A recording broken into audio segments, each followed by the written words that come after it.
Okay. Amen. Amen. Our sermon today really has to do with, I talk about a lot of the same stuff because I keep getting the same message from God to deliver this to as many people as I can so they understand. There's two topics I'm going to cover in this sermon, and they're just so important. One is that we understand what the expectation of God is, and what I mean by that is we understand why we're here. What are we doing here? That's the age-old question. What is this life all about? What are we doing here? What's expected us, and what happens when it's over? And so that answer, in a nutshell, is we're here to do God's work. I mean, people feel like they want to make their life as comfortable as possible. They want to make sure that they don't have any troubles. They don't have any worries. They got enough money. They got enough green to cover everything. They ain't got a problem in the world. And that in itself is a problem because this life that we're living here, first of all, they call God the Lord of hosts. And the host is this body that he's provided for us to carry this soul through this training mission that we've been selected for. And there's old tales, and if you talk to a lot of older people, they can tell you some things, some sayings that people used to say back in the old days, because unfortunately back in the old days there were more people in tune with the Bible than there are now, and a lot of those elders used that wisdom that you could get out of the Bible to practice in teaching their children how to get through this world. And how to decipher these things and how to get through trials and tribulations. So if you come into this world and you expect everything's just going to be hunky-dory and you ain't going to have no problems, you got another thing coming. And different people have different problems, and different people go through different trials and tribulations, but you're going to have a challenge when you're here, because that's what this life is all about. God put us here for a training mission, and we're supposed to experience things. And when we experience these things, we're supposed to learn the lesson and apply the knowledge and turn it into wisdom in our lives. And it gets us through. And what happens is we learn how to navigate these waters and how to get through these pitfalls and turns. And we can help the next person that doesn't know this yet.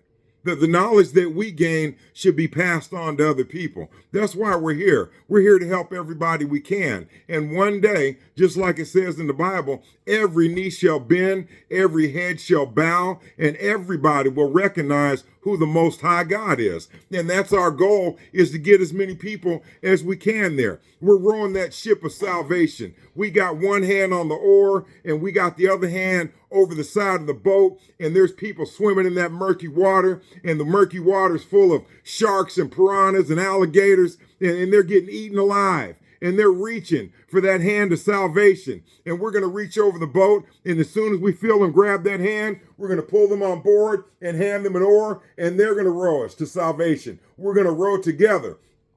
You're going to keep our eye on the prize and stay focused on the mission, and we will not jump in the water to save anybody. I want to make sure that's clear. We will not jump in the water to save anybody.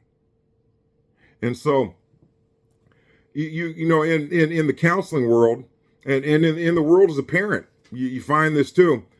The one of the worst feelings you can experience as a counselor, as a parent, is if you're trying harder than the person you're trying to help.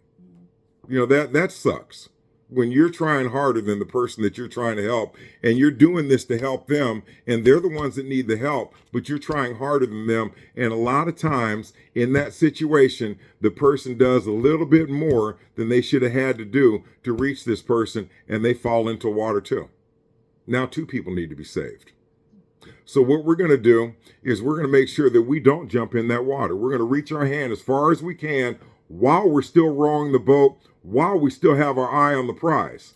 And when we feel somebody's hand grab your hand, you pull them on board then.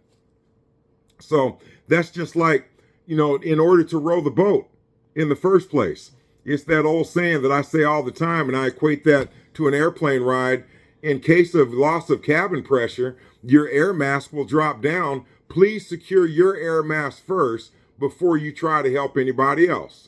That means that you're supposed to secure your air mask and know what you're talking about and know what you're dealing and have your eye on the prize and understand what the mission is before you try to teach this to anybody else. You have to make sure that you're paying attention at all times and you don't miss anything, because the worst thing is you don't want to miss the memo. You don't want to miss the email. You don't want to miss the event. You don't want to miss the news that this is about to happen and things are about to change. So you want to make sure you pay as close attention as you can so that when you relay this information to somebody else, it's accurate. It's solid. You know what you're talking about. You know what you're doing, because we're in this situation now. We're in that season where there are going to be some confused people. There are factions that are falling apart, and these people are upset because they've been lied to and they've been manipulated, and they need something solid to hold on to. And they're going to be looking around, trying to find a beacon in the night, a light to light at their feet, to light the road of salvation. And there we go. Who shall I send? And who will go for us? Send us, Lord, because that's our job. That's part of our covenant. That's what we're here to do. And anybody that comes into this world, I promise you, you're going to have trials and tribulations. I promise you, you're going to have some challenges. I promise you, God is going to put some things in front of you that you need to overcome, that are going to build your spirit. It's going to build your character. It's going to make you a more solid individual. It's going to give you a wider range of weapons in your arsenal in order to do God's work with. And that's what we're here to do. We're here to do God's work. And the people that are off track, thinking they're here for their own device, they're here to make as much money as they can, they're here to step on whoever's head to get on top. That's not what this is all about. And it's just going to take them a little longer to see. God will put a series of challenges in front of you. And if you don't get the message, then you're destined to repeat the same challenge over and over and over again. And that's the definition of insanity, by the way, is you keep on doing things the same way, expecting to turn out different. That's old knowledge. There's a lot of ancient knowledge and ancient wisdom that we've let go and we don't pay attention to anymore. And that goes back to paying attention to the elders and how they did things. And we have come into a generation of people who want immediate gratification. They want immediate results. They want to be able to see it. They want to be able to touch it. They don't want to just feel it. They don't want to imagine it. They don't want to try to have faith. They need something tangible. They want it right now. They don't want to wait on the Lord. They want it right now, because I promise you that if they're impatient like that and things don't go their way right when they want it to, there's somebody out there that's going to give them some immediate gratification, and it's not going to be the gratification that we need them to have, because that's the goal of the devil, is to get these children, that future generation. Somebody explained it to me really, it really made sense when I watched this documentary about why this generation of people want such instant gratification. They're so impatient. It's because of the technology that they've adapted to. Back when we were kids, everything moved a lot slower. You had to dial that rotary phone, and you had to wait for that call to be placed, and you had to hope that somebody was on the other end of the line. And that taught you patience. I mean, that taught you to overcome disappointment. I mean, you call somebody and they don't answer the phone. Oh, well, you got to call them when they get home. They must be at the store. They must be at work. They must be doing something. They don't hear the phone ring. Now we got these cell phones that everybody carries with them. And if you can't get them on the phone, you can call them on Facebook. And Facebook like, blah, blah, blah, blah, blah, blah, blah, blah, blah, blah. Wherever you are, it's loud. You know what I mean? And so if you're near the phone, you're going to hear that. You know what I mean? Or you can send them a message, or you can send them a text message, or you can send them an email, and they can respond right away. And no matter what they're doing, they can answer a text message. Even if they're in church, they can answer a text. If they're at work, they can send an email, and everything happens right away. So people's minds get geared as they're growing up, as their mind develops. They're geared to things happening at a rapid pace. And when things slow down to a regular pace, they don't like that. They're not used to that. They're not comfortable with that. And so what we have to do is try to find a balance. I mean, the technology's good. It's good that we have this technology and we're able to move forward into the future and use this technology and utilize it, for what it's good for. But also at the same time, we have to teach these new generation children to pace themselves because everything's moving really fast. And that's why it seems like the world's moving faster. Seems like the days go by faster and the years go by quicker and the world is spinning faster and things happen at a more rapid pace. And that's because the pace of the human nature is starting to move faster and is starting to move the pace of time. And so if we can slow it down just a little bit and get people to slow down. They used to have old sayings like, take your time and smell the roses along the way. Make sure that you don't cloud your vision by you can't see the forest because of the trees. You know what I mean? You have to stop and take time to smell the coffee. You got to take time to count your blessings. When we count our blessings, when I count my blessings, I think about all the people that are maybe what you call my counterpart. They're my age and went through similar experiences and are faced with similar challenges, and it's not going very well for them. But pretty much it sucks. And I happen to be, I've worked in a field for years that I get to see a lot of people whose lives suck. And so, if I can look at that and then gauge my life, now I can look at other people that are my age and my counterpart, their life doesn't seem to suck. But when you really take a good hard look at what the average rich person is going through in their life, because everybody on the earth, is wrapped up in material goods, monetary value. Everybody wants to have the most money. Everybody wants to have the coolest car. Everybody wants to have the fattest house. Everybody wants to have the trophy wife or the boy toy, or, go on vacations all the time and wear the finest designer clothes and go to the parties and drink the most expensive champagne. And that seems to be the goal of most people. But those people don't have the simple things in life that you can't pay money for.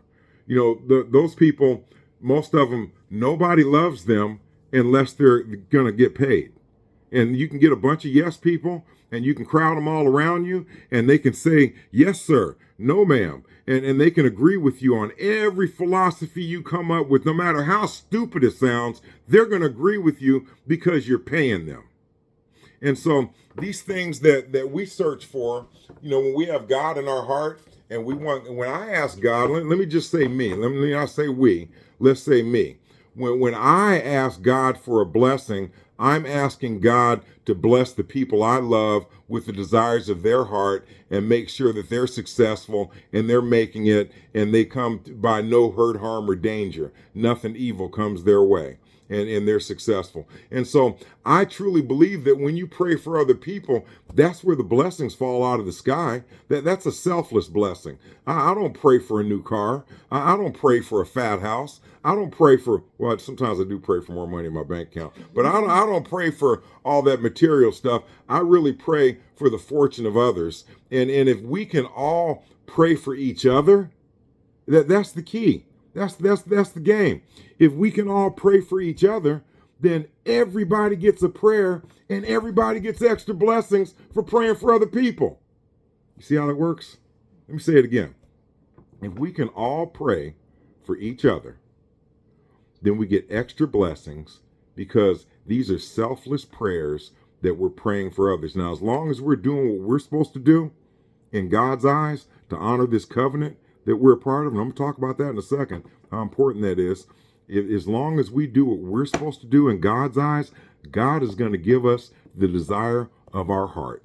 And if the desire of our heart is for our loved ones to be well with their soul, then God's going to make sure he blesses them. And for that selfless blessing that we're asking for, we're going to get more blessings to give to more people. And then pretty soon, if we're all blessing each other, everybody's blessed, and the blessings are still coming. You get that concept? So anyway, think about that. That's what we should do. And when we pray, we should all be on the same page. That's the problem with a big church is you have 500 people in there. Let's just use 500 as an average number. You got 500 people in the church, and the minister's up there, and he's saying a prayer of salvation. He's saying a prayer of good fortune for others. He's saying, and there's 5 people in the front row are thinking about that stuff that Johnny did last week and how they can't stand Johnny. There's 6 women in the third row that thinking about so-and-so slept with so-and-so's husband, and she need to get what she got coming. And all this gossip and all this confusion and all this chaos is going on in people's minds and people's hearts while they should be thinking about what the minister is saying and have those words in their heart. So it's a collective blessing and everybody's on the same page and everybody's asking for the same thing and everybody's praying at the same time and everybody's talking to the same God, and we're all doing this in synchronicity and in unison.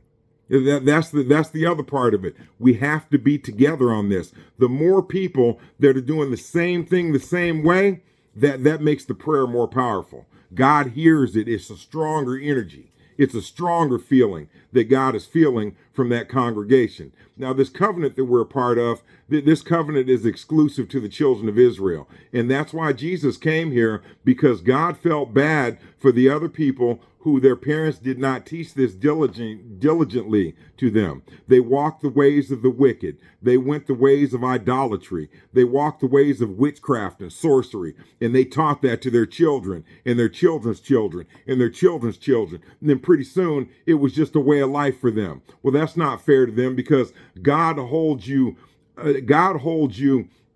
blameless if you didn't know.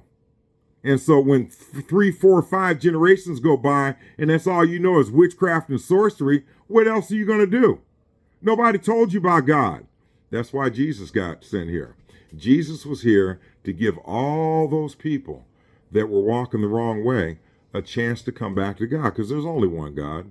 And there used to be a whole bunch of gods. But if you read this Bible and you read the history of this planet, something happened back then. And this God was appointed, just like we get popes appointed and kings and chief rabbis. The Holy Spirit appointed this particular God to be the Most High God. And now he runs the show. And he sent his son down here to round all the people up and say, look, my dad's in charge now. And he's giving everybody a break. Come on, let me show you which way to go. But this is the problem.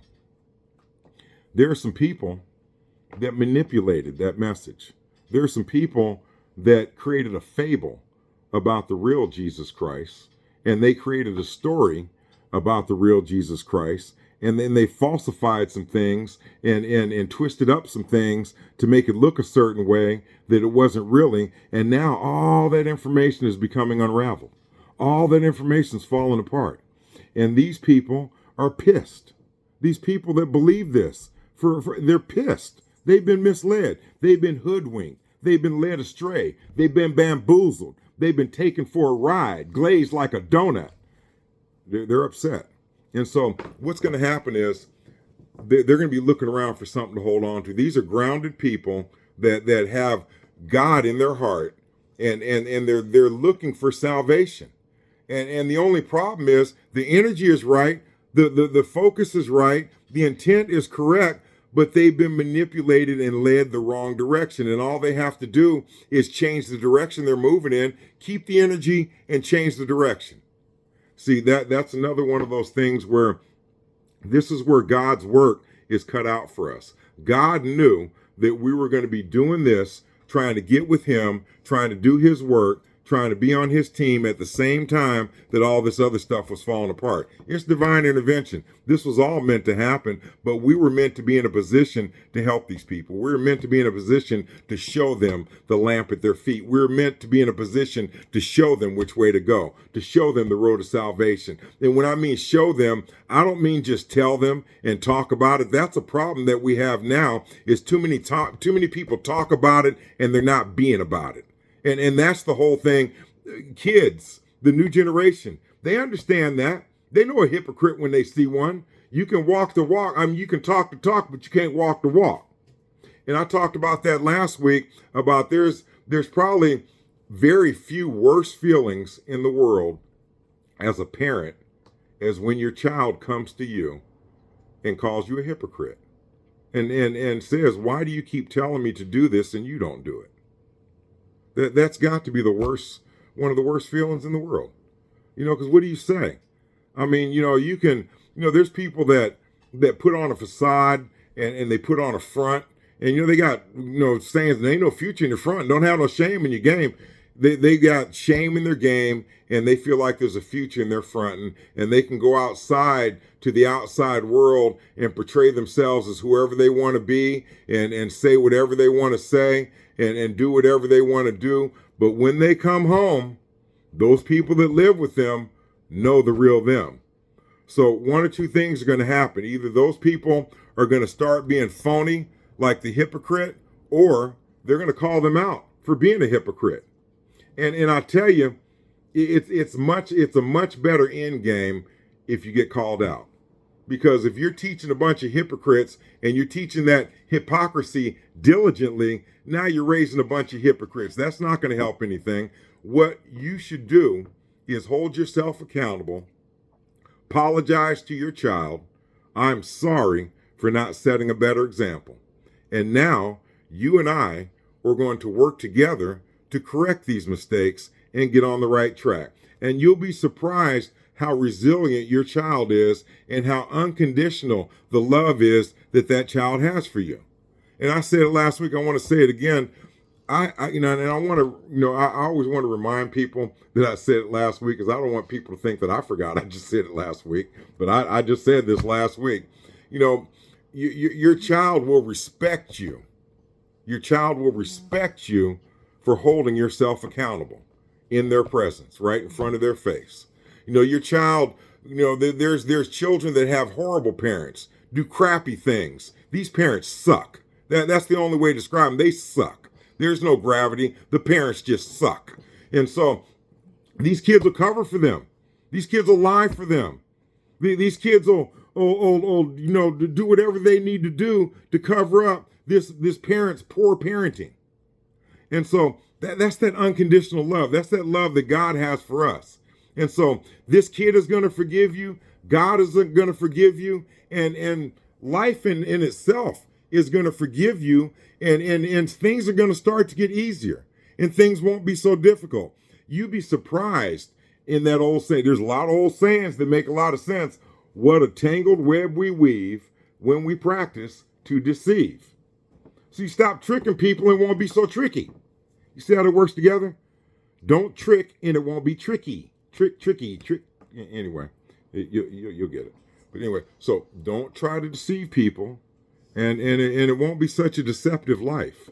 Life is hard enough without creating more problems for yourself. And so the last part of this message that I want to get across is how important it is that we take care of our children. We watch our children. Another thing I said last week, and I want to say it again, okay? And when you're in a battle, and make no mistake about it, we're in a spiritual battle on this planet right now that's foretold in the book of Revelations, and it's all through the Bible about these prophecies that are going to unfold, and these prophecies are unfolding right now as we speak. And I'm not going to go into details because there's so many of them, but you guys know what I'm talking about. The Euphrates River, the CERN Collider, all that stuff. Anyway, we know that we're in the end times, and we know that we're up against a formidable opponent. We make jokes about the devil, and we talk about how we don't like the devil, and then some people can say the devil's stupid. Don't get it twisted. The devil's not stupid. He's far from being stupid, and I promise you that he's smarter than you and I both. But one thing you have to do is when you're in a battle, you have to plan a strategy. In order to plan a strategy, you need to know what the enemy's objective is, and you need to have a good strategy to stop him from completing that objective. Okay, if you've got a vault full of gold, that's what the enemy is going after. He's going after your gold. So you better set up your line of defense to surround that gold to make sure that no matter what happens, that gold is protected. If your treasure's in your palace, you want to set up the defense right around that treasure to make sure that nothing gets to that treasure. Our children are the objective. You see, because if the devil controls what your children do and controls what your children believe, then that means that he controls the future. because pretty soon all of us that know better are going to be dead. And if you can convince your kids that parents didn't know what they was talking about, this is the real truth. The truth to somebody is what they believe. Even if what they believe isn't true, it's still their truth. And they wholeheartedly believe it. So if they wholeheartedly believe a lie becomes the truth. And all the people that knew the truth are dead. So ain't nothing left but the truth and the lie and the people that believe the lie. And the one that told the lie. So that's the devil's goal, is to get our children. And once he gets our children and he takes these adults out, it's game over. What else is there after that? He controls the future of the planet. And so what we need to do is what we're learning and what we're teaching and what we're doing, this worship service and this praise to God and this understanding about where our blessings come from and how to live a righteous life and how to create solid family foundation and values and all that stuff that's in the laws of Moses and the 10 Commandments and all the biblical teachings. If we don't teach that diligently to our children, it's going to go away. And so children, like I said, need that immediate response. They want something good to happen now. And so we have to teach them that patience. We have to teach them that virtue. But most important, we have to get them close to God. We have to make them understand how God works. It's not on your time. It's not on my time. It's on God's time. It's not your way. It's not my way. It's Yahweh. You see how it worked out? Huh? Not your way, not my way. It's Yahweh. Okay. So we have to make sure that we do teach that to our children, though, because if we don't teach that solid foundation and structure to them, we can't expect them to teach it to the next generation. And that's the part where they talk about the heritage of our forefathers must be secure in our keeping. That's what that means. That the things our forefathers practiced and taught us must be secure in our generation. And to us, this is our watch, it must be secure in the keeping of the future generations. So it's our job to teach this diligently to our children so they can be the keepers of the heritage and teach that to their children. And it's going to go on and on and on and on and grow bigger and bigger and bigger. And I'll tell you, something's coming up where it's going to blow up. And I want to let all Christians know now, all you Christians out there, I want you to know now that Christianity is very much alive. That church that led you the wrong way, they're falling apart. You keep your same energy, and I'll show you which way to turn that focus. And I promise you, Christianity is still alive. It's the people that misled the Christians that are falling apart. Those lies are unraveling. Those things done in the dark are coming to light. Everybody's starting to see what it is for real now. And I'll tell you, don't be scared. Don't be scared. Just look over here because we're going to be shining a light for you. It's going to be easy to see in the middle of the night. You're going to be able to see where we're going. You're going to be able to catch up with the boat. And we're going to be rowing the boat. We're going to have our hand over on the side. And we're going to be pulling you up. Come on, brother. Come on, sister. Row that boat. Salvation, here we come. Eye on the prize, nose to the grindstone. We ain't playing with the devil. We moving forward. Devil, get behind me because we're moving forward. That's the way we got to play the game. We all got to be on the same page. So let's get this together and make it happen. It's up to us parents to teach this to our children so it can continue. And luckily for me, this is one of my truest blessings. Luckily for me, people in my family live so long. They live so I can call my 101-year-old grandmother on her iPhone. I can't FaceTime her because I got an Android, but I can call her on her iPhone and she'll answer and send me text messages, send me an email, send pictures, whatever. You know what I mean? That's a blessing to have somebody that goes that far back in your family history to still be alive and coherent. Alive and coherent.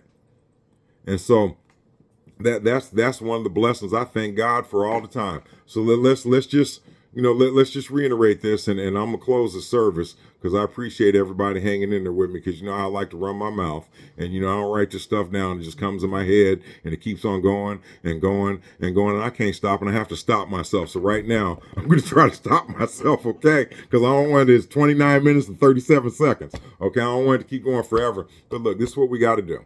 We got to make sure, first of all, that we know what we're talking about. Then we have to get together and make sure that we're all on the same page and move in the same direction and have the same feelings in our heart. We have to make sure we understand what we're doing, so that way we can teach this diligently, not only to the children, but we're going to have strangers that come in front of us that are going to ask us about this because they're confused. All this chaos that's going on is going to cause a lot of confusion, so we have to be able to guide these people in the right direction. If you're not sure about what you're talking about or the question they asked you, there's somebody else that knows the answer to that question. And what we're going to do is we're going to start a ministry where people can find solitude and salvation and security in moving down that road. Something that they can really believe in, something they can trust in, something that's real, something that stood the test of time, something that's still in place even after all this stuff has fallen apart. So I want to ask the Church of God and Saints of Christ to pray with us. And let's all pray for the world, because the world is upside down and they really need our help. Amen.